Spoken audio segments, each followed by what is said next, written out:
We're in seated mode. We're getting seated because we're just about to start our morning program here in just a minute. So thank you for having a seat, and we'll have more time to eat and chat together. Now is the time to come together, to convene. Thanks for being with us. And then let's go. Okay, 10, 9, 8. Hi guys, can we get started please? We have an exciting program for you today, and we want to be respectful of your time and get everybody out on schedule. So if you can take your seats please, you'll have plenty of time to catch up in just a few minutes.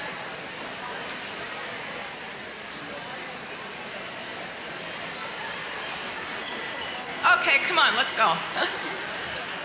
Ding, ding, ding. Okay, thank you. Thank you very much for that. I'm Debbie Gelati. I am the president of the Mercer Island Youth and Family Services Foundation Board, and I want to welcome all of you to our annual fundraising breakfast. Isn't it wonderful to be back together in person this year? Yes!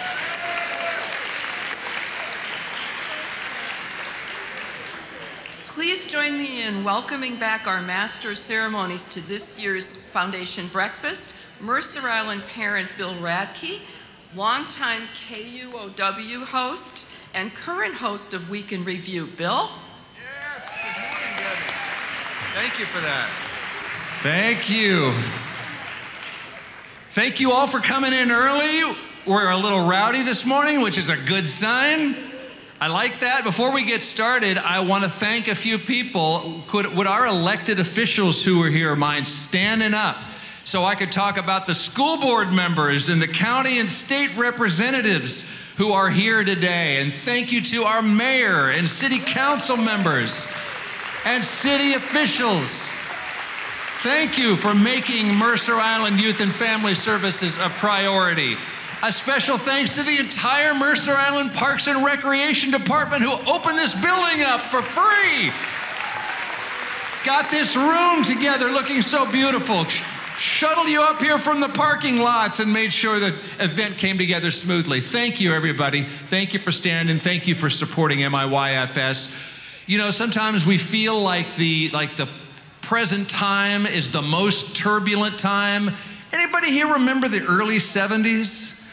There was pressure, there was rebellion, there were substances legal and not yet legal, and there was turbulence 50 years ago. In fact, it was almost exactly 50 years ago, in March of 1973, funded by a $40,000 grant, the Youth Services Committee set out to bring in counseling services to help our kids deal with these pressures, foster homes for troubled youth, employment opportunities on Mercer Island. That was the beginning of Mercer Island Youth and Family Services.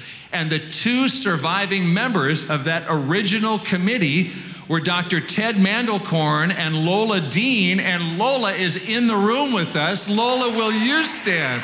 Lola, thank you.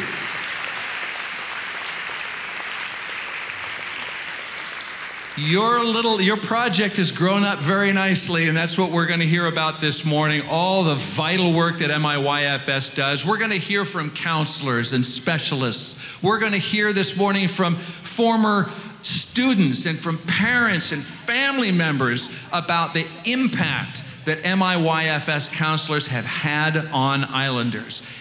As MIYFS has grown up, community support has grown up. Businesses in this room, businesses not in this room, signed on as generous supporters of this breakfast, sponsors, so that all of our donations today are going to go directly to supporting MIYFS services.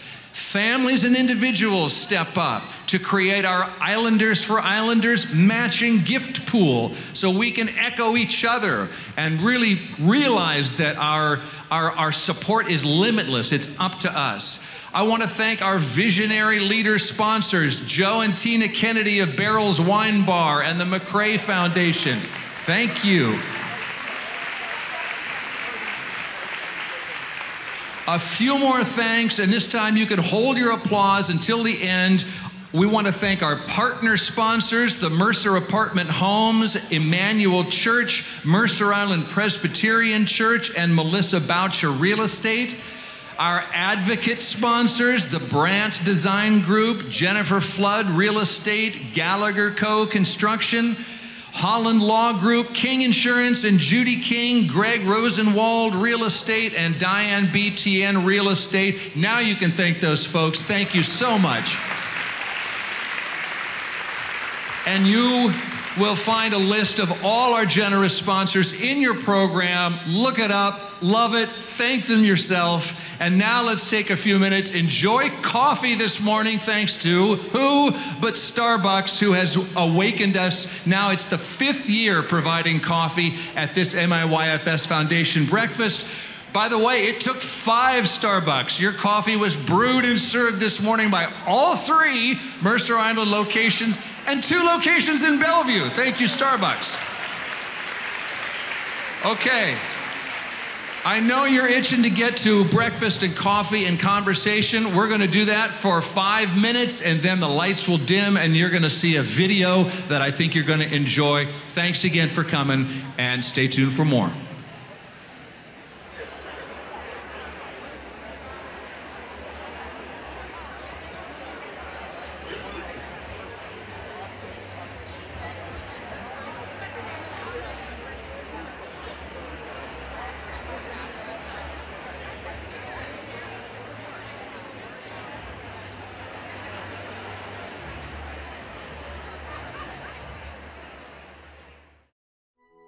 Mercer Island, our beautiful rock. Nestled in the majestic Pacific Northwest, we are the envy of the world. As in Lake Wabagon, our women are strong, our men are good-looking, and all our children are above average. While it's true that we islanders are a high-achieving and good-looking bunch, and indeed studies have shown we think we are a cut above the rest, we actually do experience the same life traumas as everyone else. Because life happens. For adults of all ages, it's parenting challenges, financial stress, unexpected illness, aging parents, marital struggles, depression, and so on. For kids, it's a yearning to belong, social media pressure, academic demands, learning disabilities, anxiety, substance abuse, self-harm, and sometimes suicidal thoughts. In our community, the pressure to keep up with the Jones can be overwhelming. If it's not you at the moment, look to your right or your left. Someone is struggling. And when one of us struggles, we all are affected. So where can we turn when we have lost hope or feel invisible in our community? 5 letters. MIYFS. Mercer Island Youth and Family Services is our one-stop home for all social and mental health services. It serves islanders through the arc of life, regardless of income. It can help with all of the scenarios we mentioned. Let's take a quick tour, shall we? Most of you are familiar with the exceptional YFS mental health counseling program in each of our 6 public schools. This is unique to Mercer Island. Nowhere else in the nation does a school district benefit from a mental health counselor in every school. What you might not be aware of is that MIYFS also provides in-house individual, couple, and family counseling. Services are provided on a sliding scale, no one is turned down. This may come as a shock, but not all islanders vacation in Hawaii, own a boat, or belong to the beach club. Many assume that all on Mercer Island are comfortable financially. But in fact, 5% of MI families live below the poverty line. MIYFS food pantry usage has increased from roughly 1,500 visits per year to over 3,800 in 2022. Through the Emergency Assistance Program, families who fall on hard times benefit from housing and employment services, childcare cost subsidies, and other temporary economic assistance. MIYFS stabilizes households during time of stress, instilling hope and a sense of normalcy. To our 5,000 islanders over 64 and their families, MIYFS offers a full range of programs, including healthcare navigation, housing and mobility guidance, but also memory loss, caregiving, and grief support. Finally, MIYFS is proactive. Through education, the Healthy Youth Initiative focuses on changing community norms relative to substance abuse, alcohol, and suicide prevention. It destigmatizes mental health issues and gives islanders the opportunity to engage. So, how does MIYFS pay for all this, you may ask? Good question.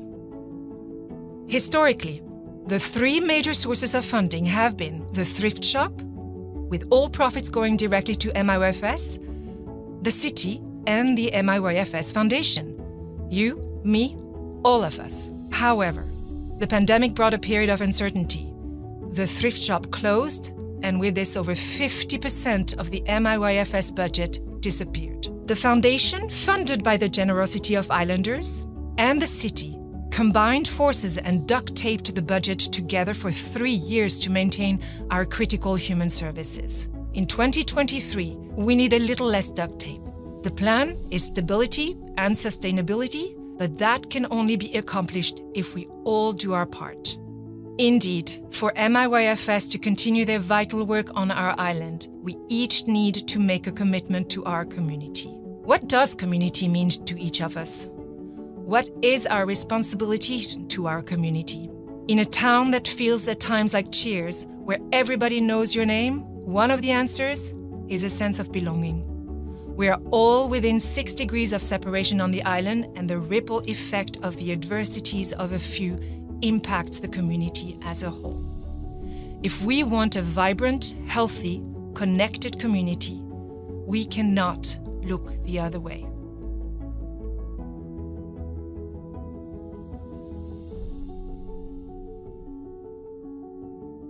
Please give generously to MIYFS.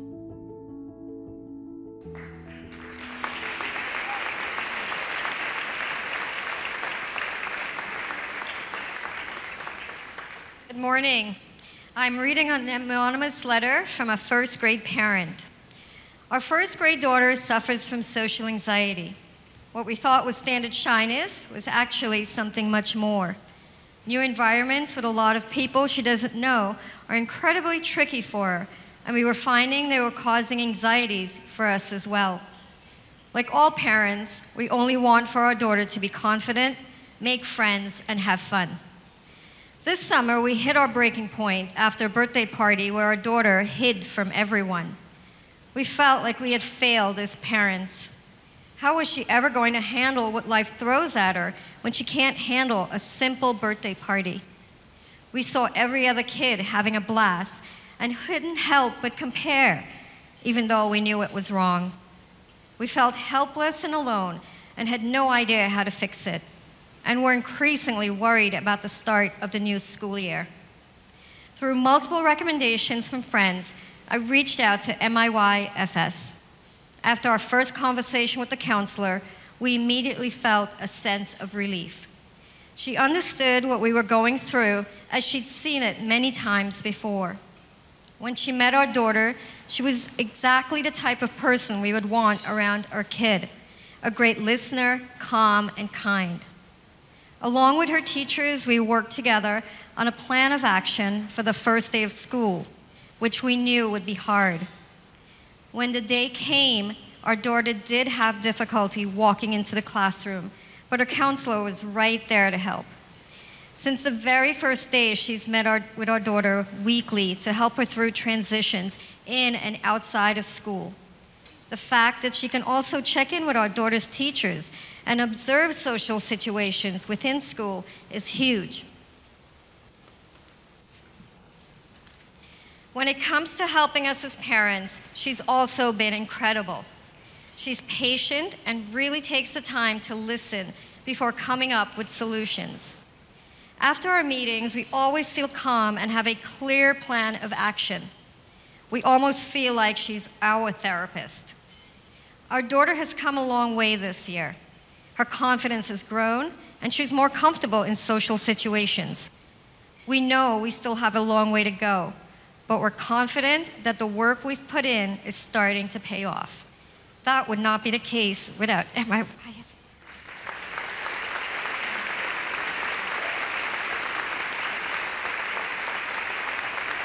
Good morning. My name is Laura Oberto, and I'm the Interim Executive Director for the Foundation. I chose to follow this particular story because it resonates with me. My own daughter has learned tools to manage with what was once a little bit crippling anxiety through 6 months of sessions with her own school counselor. And if we didn't have those counselors in our school, I honestly don't know how long it would have taken our family to get her the help she needed. Mercer Islanders chose to make human services a priority 50 years ago with the creation of YFS. And as the need has grown, Islanders have risen to the challenge to raise funds and expand services. The first rummage sale was in 1975. It became the thrift shop, which is the majority of our funding. The foundation itself started in 1989 and has grown to fund over $500,000 per year, or 20% of YFS, with an annual breakfast that brings together 500 neighbors at this ridiculously early time. And we continue to find ways to rise to the challenge. Just in the past year alone, a new community initiative ensures no Islander goes hungry, and a group of high school seniors learned how to run a Christmas tree lot. Now I need to take a moment to thank all of the people that made this possible this morning. 14 unbelievably talented and resourceful members of the Breakfast Committee. 35 sponsors, 14 shop and dine local retailers, 24 families and foundations pledging their a match pool, 53 table captains, all of YFS, all of Mercer Island Parks and Rec staff, and countless volunteers that showed up yesterday to transform this gym to the room you see today. I hope this morning's program touches you and inspires you, and we all leave not only with a deep understanding of the services YFS provides, but the people that they are and the people that they help. On behalf of the entire MIYFS Foundation, thank you for showing up this morning. Thank you for showing up for each other. With your support, every Islander seeking help hears we can help. I'd like to welcome back to the stage our host, Bill Radke, and MIYFS Foundation President, Debbie Gelati, for the Philanthropy Award.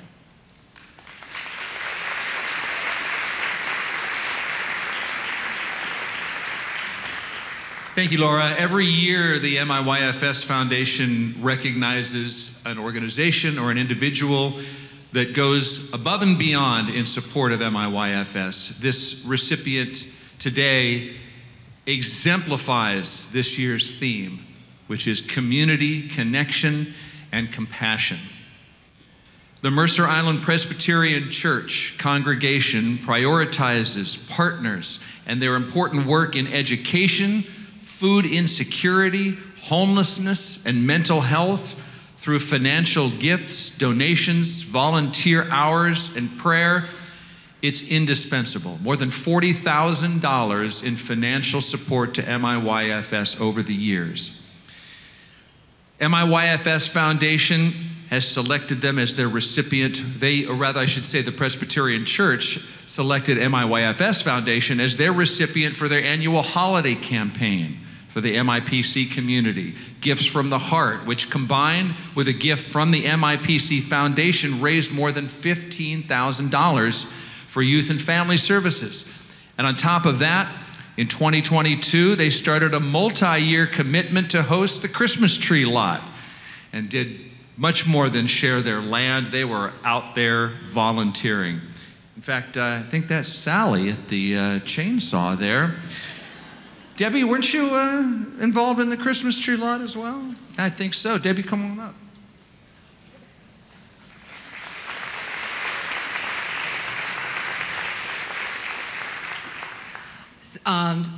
Mercer Island Youth and Family Services Foundation proudly bestows its 2023 Philanthropy Award to the Mercer Island Presbyterian Church community, and accepting on behalf of the community, our senior pastor, Christy Farber and Jen McClellan. Thank you. Yeah. I just want to say thank you. On behalf of the MIPC, it is an honor to partner with the incredible work that Mercer Island Youth and Family Services does, and you are uniquely situated to do this work here. And so we look forward to doing this in the future for years to come. On behalf of the Mercer Island High School business students, I want to thank Mercer Island Youth and Family Services and Mercer Island Presbyterian Church and all of you who bought Christmas trees for allowing those students to flex their emerging business skills. That is such an example of true community, so thank you all.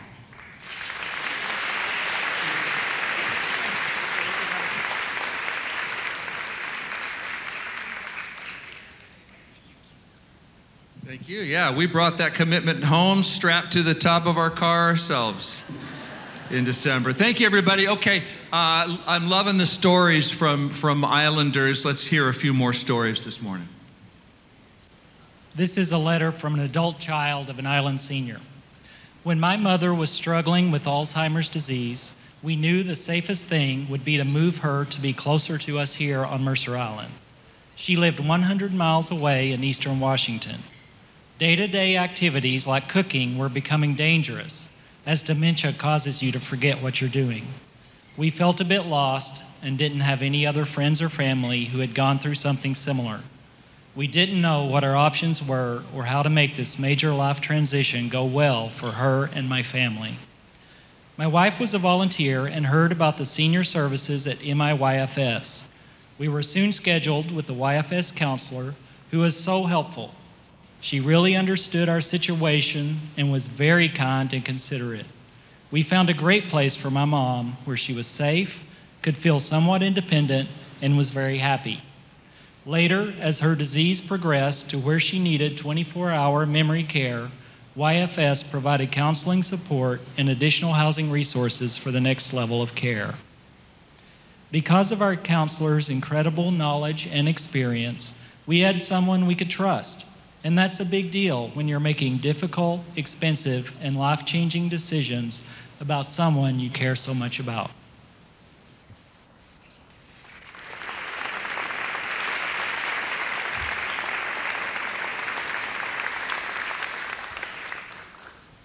Reading on behalf of a Mercer Island parent. I never thought I would need to ask for help. I have always been a self-sustaining, financially stable person who'd never had a late payment or credit card debt in her life. But in 2018, that all changed. Due to a dysfunctional marriage and delays in court proceedings, I found myself living out of my car with 2 young children, driving up and down the California coast with no real destination. Staying in hotels or with friends and family, I try to make it fun while working full-time from the car and navigating a new world of legal hell. After 2 years in and out of court and unable to return to Washington, the judge finally granted me permission to move the girls to Mercer Island. By this time, my finances were drained, and I carried a debt load I could no longer manage. First priority after arriving was finding mental health resources for the girls. I spent considerable time searching and trying specialists who were not a good fit.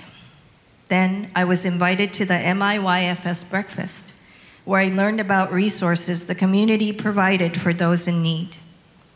Desperate and out of options, I contacted them and was able to connect with an incredible, experienced counselor at a rate that enabled me to get the support we needed. Then the pandemic hit. Thrift store closed. MIYFS resources were cut in half. Lots of island teenagers and families needed help. Counselors were spread incredibly thin, yet no matter what MIYFS was managing, ours were always there for us, even when they were short-staffed and working tireless hours.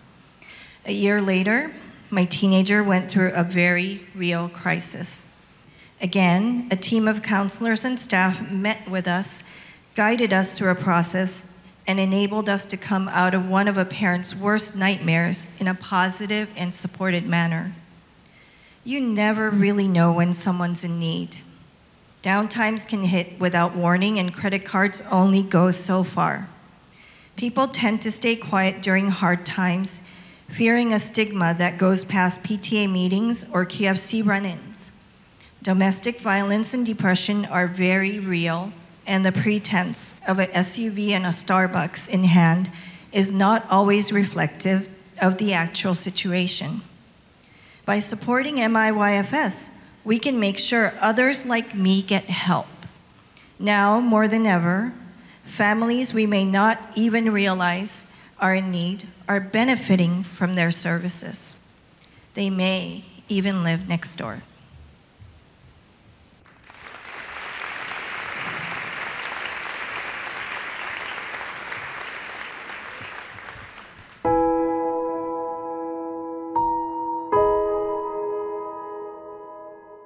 For 50 years. For 50 years. For 50 years. We have supported parents and families. We've helped educate Islanders about mental health. Supported youth surviving adolescence. We have provided substance abuse prevention services. We've counseled children in the schools.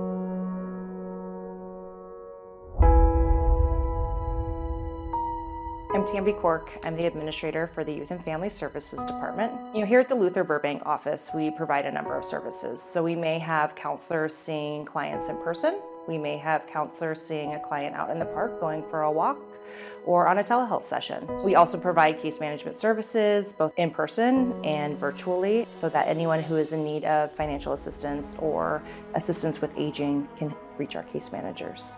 My name is Marjorie Carlson. I'm the Senior Services Specialist here at MIYFS. I love being able to sit with elders and then connect them with their family members and facilitate that way that they can manage that transition as a family from being a parent and a child to a child who's now caring for their parent. I also do case management, so there are some elders that I'll work with regularly and I might do home visits with them. It's incredibly difficult for people to manage isolation, especially when we're working with seniors. They don't necessarily feel like technology is as connecting as someone else does. There's also the financial stress that can come with being on a fixed income later in life and increased care needs. And with everything that's going on economically, I'm definitely seeing a lot more stress and concern from elders on things like housing stability. Over the past 6 months, our increase in need at the food pantry as well as our emergency assistance has increased almost by double. And the emergency assistances that we have provided is the most families that we've ever provided emergency assistance to before. I often think of our food pantry program, though, as the canary in the coal mine. People run out of food, and so they seek this very low barrier way to access services, but it's generally indicative of a bigger crisis down the road. My name is Leanna Montague. I'm a family therapist. A typical day for me would be meeting with clients in my office. I work community-based, and I see my youngest clients are elementary age, and I see clients up to their 80s. What stands out to me now is the intensity of emotions that I'm seeing. Much less resilience than I've seen before. I think a lot more fragility. I'm Derek Franklin. I'm the Clinical Programs Manager at Youth and Family Services. I think the greatest mental health needs in the next year are going to be with families.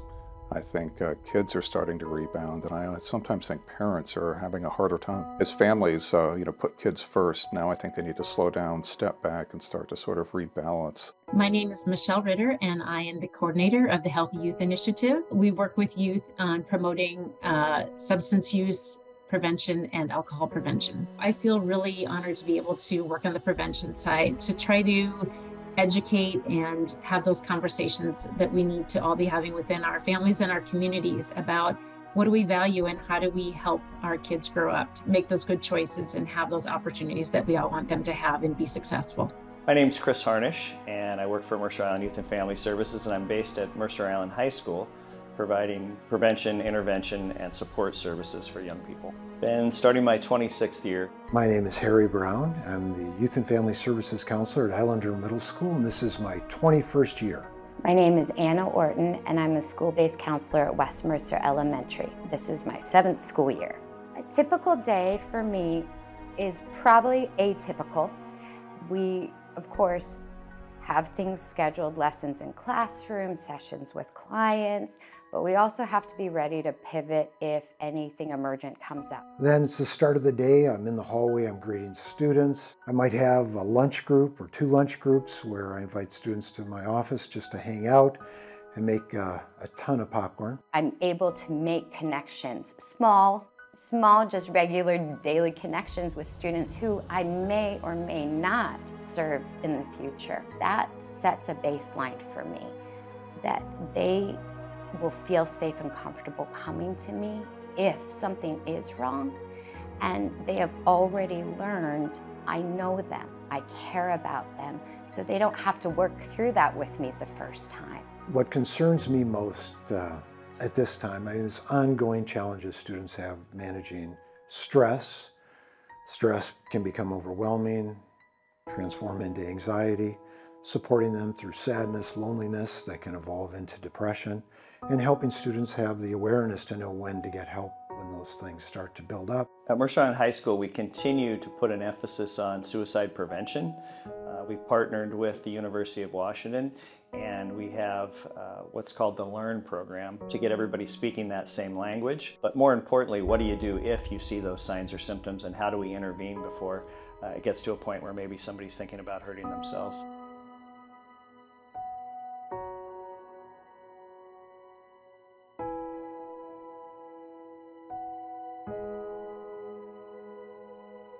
Access to mental health services is one of the top protective factors, especially for kids who are vulnerable and for families. And our ability to meet with youth, to meet with their families, and really mitigate things before they get to a point of crisis, potential hospitalization.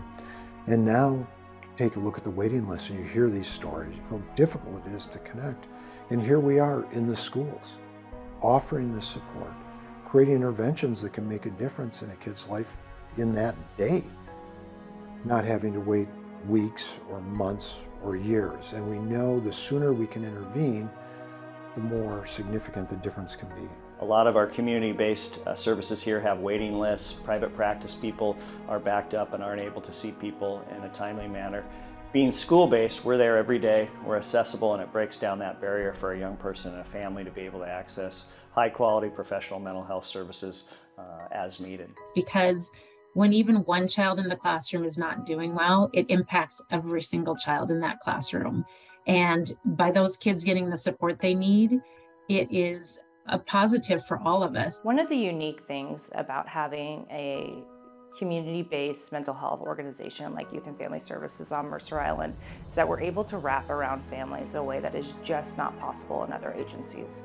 We see kids in the school, and then we're able to connect with their parents in our outpatient team. And if they're having challenges with financial insecurity, rent, food, etc., we're able to connect them with our case manager. And so we're able to provide this spectrum of services to a family that can lead to better outcomes. That's not always possible. I feel so fortunate that we support one another and we show up for one another. And the professionals that I get to work with on a regular basis continue to amaze me with how much of their heart and their soul and their energy and their time that they give, no matter who is in need. And the amazing thing to me is that many of our YFS professionals do not live in Mercer Island, but they give everything that they have. Working with young people gives me hope. The reason I like working with teens is that they're resilient. They can deal with some challenging situations, but with the right kind of support, the right kind of intervention, they're able to bounce back. The biggest thing that gives me hope is those 400+ little bodies at West Mercer. That is the biggest thing, to just see them learn and grow and develop through adversity. Whether it is a kiddo who is trying to grow and heal through horrible neglect or abuse, or a kiddo who really struggles every day to let go of mom in the parking lot. But they do it, and they try so hard, even though they're little ones, even though they're not gonna have an adult brain for another 20 years. That is truly inspiring. I feel like as a community, we're getting better about talking about mental health and not having that stigmatized as it has been in the past.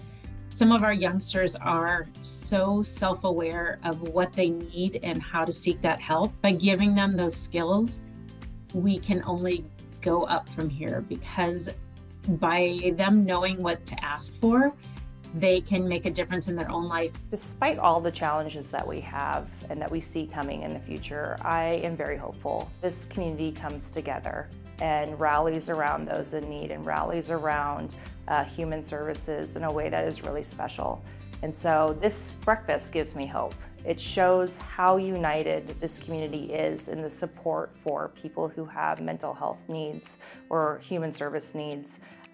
We're all neighbors helping neighbors, and we all show up for each other.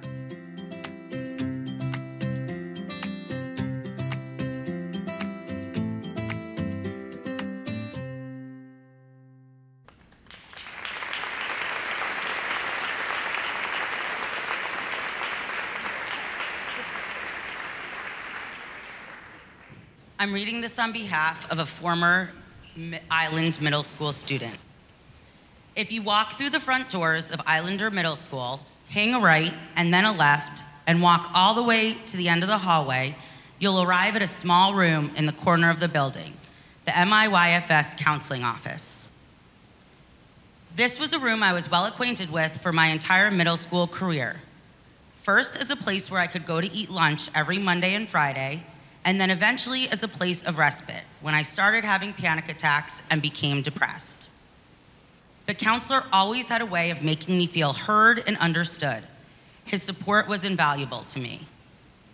He was able to slowly build a relationship with me, one that gave me a safe and nurturing space where I could open up. I know this was something he also did with scores of other students who walked through his doors.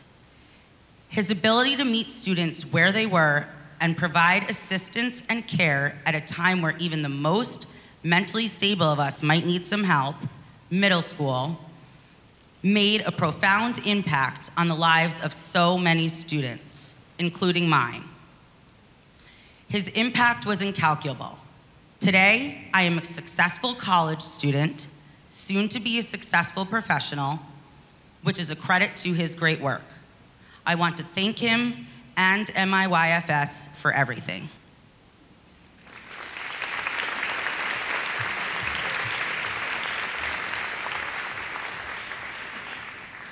I'm reading this letter on behalf of our fellow MIHS high school parent. At 2:45 p.m. on January 11th, a friend sent me a text. "The high school is under lockdown. This is not a drill." My knees went weak.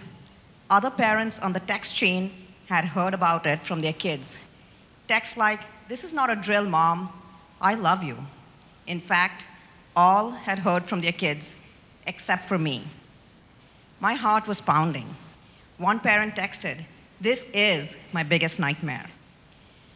After an eternity of minutes, the lockdown ended. Ultimately, it was a false alarm, but when my daughter got home, we hugged with real tears of relief. She hadn't texted because she didn't want me to worry, but of course, her silence has done just the opposite. I soon learned my daughter's class had hidden in the science supply room. Other classes had pulled blinds closed and barricaded doors. One parent's daughter had felt like a sitting duck, her hand shaking so badly she could barely text. All this from just 20 minutes of a false alarm. My mind swelled at the thought of longer lockdowns, of scenes we've all seen on the news, resulting in much worse. The last group text I received was, "There needs to be counseling." Counseling. Clearly, the first line of defense against a lockdown is prevention. Our counselors have their ears to the ground and interact with our kids every day. They keep a pulse on the campus, de-escalate situations before they become crises, and help debrief and heal when stressful or scary things do occur. I'm immensely grateful for the teachers who kept calm while shepherding our kids and keeping their own fears at bay, and for the fact that we do have counselors in all of our schools. They bear a heavy weight and every day help to keep our schools safe so teachers can teach and we can hug our kids at the end of the day.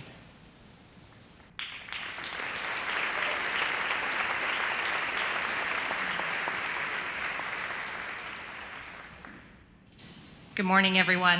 I am Tamby Cork. I'm the administrator for the Youth and Family Services Department. There have been many heavy stories shared this morning, and the 3 years that have passed since we last gathered in this room have been very hard years. It would be easy to dwell on concern, the concern that I feel for today, and the concern that I feel for the future. But when I look at this around this room and I see all of you, what I feel is hope and gratitude. Because here on Mercer Island, there has been a resounding call of support, a resounding call that this community values mental health and human services. So thank you to all the community members in this room, to the YFS Foundation, to city leadership and city council for recognizing and elevating the critical supports that are provided by Youth and Family Services staff, for giving so generously of your time and financial resources, for being the duct tape that bridged the financial gap we have faced these past 3 years. The support of this room has allowed us to not only continue our services, but to grow and innovate. This year, we were able to add a second counselor at Islander Middle School, and I am thrilled to announce we have filled that position, and in fact, she started this week.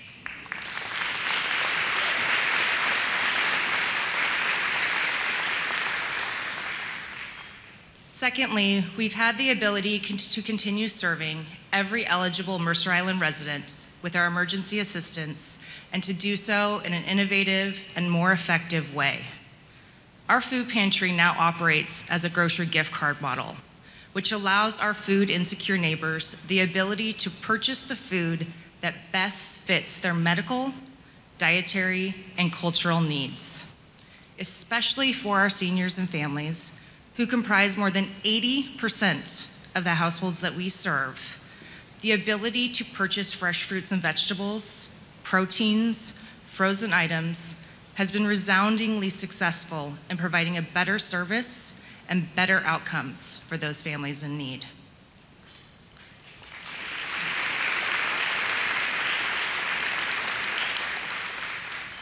In addition to those 2 existing programs, we are launching 2 new initiatives this spring: the Mobile Integrated Health Program and ParentingMercerIsland.org.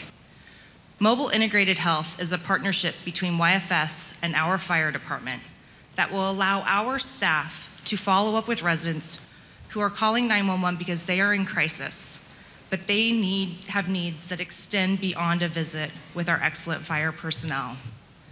Again, providing better services and better outcomes for our most vulnerable neighbors. And finally, through the Healthy Youth Initiative, ParentingMercerIsland.org will provide a spectrum of tools to parents to support the mental health and well-being of their child so that they can achieve their best possible outcomes in life. On your table, you'll find a prototype of one of these tools, which we'll have more of in the future, and I hope you enjoy it. All of this is possible due to each of you that are joining us this morning. And most of all, and my biggest thanks, go to the YFS staff. You have shown up for people in need in this community in a way that is so difficult to convey in words. Your compassion, your care, your expertise have made an impact on so many lives. It is an honor to work with you. It is an honor to work in this community. Thank you so much for being here today.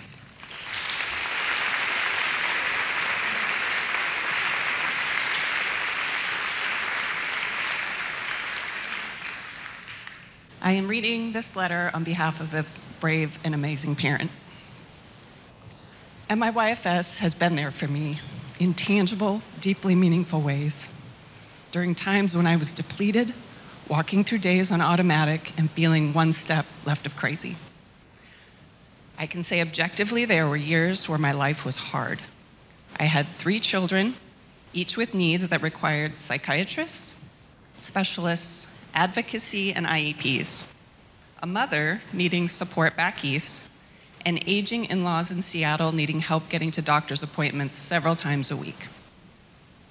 When my sons were in high school, my mother-in-law ended her life dramatically, and at that point, I broke.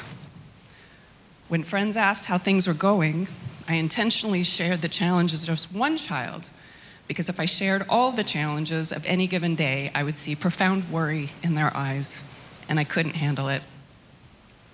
However, I could share all of my worry and concern with my counselor, who became my guardian angel. When we realized my children needed counseling too, I wasn't sure how I could do it. Between the cost of medicines, psychiatrists, and specialists, I was already spread paper thin. If you haven't been there, it is a humbling place to sit, exposed. MIYFS allowed me to pay on a sliding scale, which we adjusted as my abilities changed. One son faithfully attending counseling, even though he seemed sad, struggling. He said on more than one occasion, the only thing he liked about his life was going to see his counselor. One particularly bad week, though, all of the challenges of life got to him. He told a friend he didn't want to live, stopped going to school, and just could not find positive traction. Days later, he ran away, frantically driving around the island, searching neighborhoods, calling friends, tears flowing. I looked everywhere I could think of. Finally, I got a call from MIYFS. He had run over 3 miles to Luther Burbank to his counselor. As the pandemic started, the drama at home thankfully lightened. I stopped counseling, knowing that there were people with greater needs. If you asked me in the midst of all this, I could not have imagined getting through a week, much less letting go of the most critical support system. I am forever grateful to MIYFS and to all who carried me when I didn't think I could make it.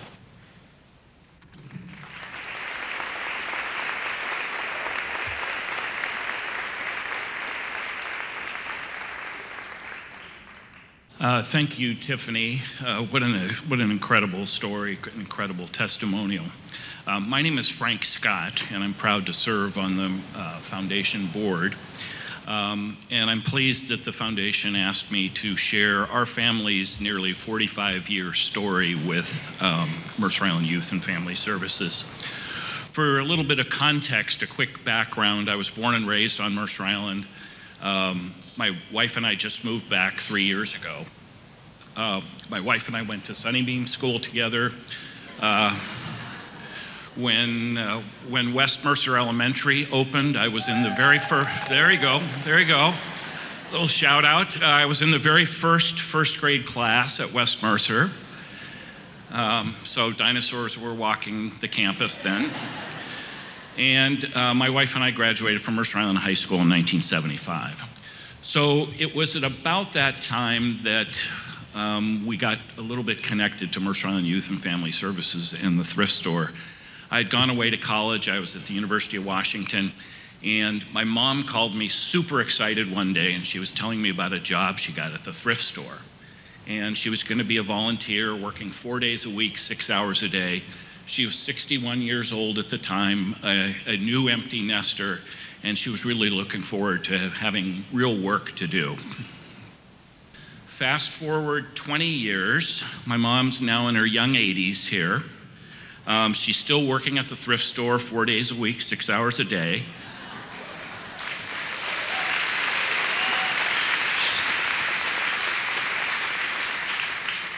She's living on her own in a condo right behind where Barrels is today. And I start hearing a story about a person named Betsy. Betsy told me to do this. Betsy's arranged for a ride service so that when I need to go to the doctor and you or your sister can't take me, I have a backup plan. And as I kept hearing about Betsy, I said, well, who is this Betsy person? It seems like she's got superpowers. And they said, well, she's actually a counselor, senior counselor at Mercer Island Youth and Family Services. So I heard more stories about Betsy. My mom worried about everything big and small. She had some pretty crippling anxiety at times. But Mom's Scrabble partner, she played every Wednesday with her on her day off. Her Scrabble partner was starting to become quite forgetful, and Mom was worried. So with her friend's help and permission, she reached out to Youth and Family Services. They were able to connect her with a specialist to get her friend's condition diagnosed and then treated. Mom told all of her seniors' friends about Youth and Family Services. She was their little ambassador, little referral service, and people got support in many different ways.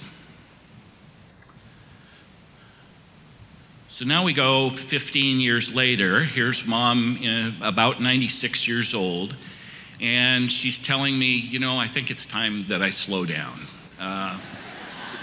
And she was down to 2 days a week at the thrift store. And she says, I think I'm going to retire and take it easy. And so she retired and took it easy, and continued to get occasional support from Youth and Family Services. So here's Mom at age 100.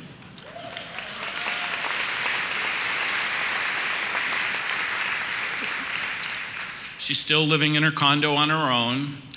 She's got what she needs in order to be self-sufficient, to be independent. And it was at that party that she said, you know what, the last 40 years have been the happiest of my life. She said, YFS gave me the tools to be independent. They gave me the tools to help overcome some of my anxieties. Now I don't worry quite so much, and when I do worry, it's not so debilitating. And the thrift store gave me purpose. So on behalf of my sister and I and our whole family, and we'd like to thank the counselors. I think they're back there. There have been many over the years. Thank the counselors for the support that they gave to my mom and to her friends. Thank you for the support you give to all the seniors in the community. Thank you for the support you give to the students in our schools. And thank you for the support you give to families that need an occasional helping hand with rental assistance or the food pantry. Now, I wouldn't be doing my job as treasurer of the foundation if I didn't talk about fundraising, so bear with me for a second. This is our biggest fundraising event of the year. To the table captains, there's a little bag on your table. If you can hand out the donation cards, that'd be great. We very much appreciate all donations, but at the $250 level, we're supremely grateful. Thank you, thank you, thank you. At the $500 level, there's a group of families that have come together to do a match, and so your dollars will go even further. And if you'd like to consider giving even more, we have a stock donation program that can give you some extra tax benefits. So thank you all for coming, and thank you for letting us share our stories. And now I'm going to turn it back over to Bill to wrap it up for us. Thank you.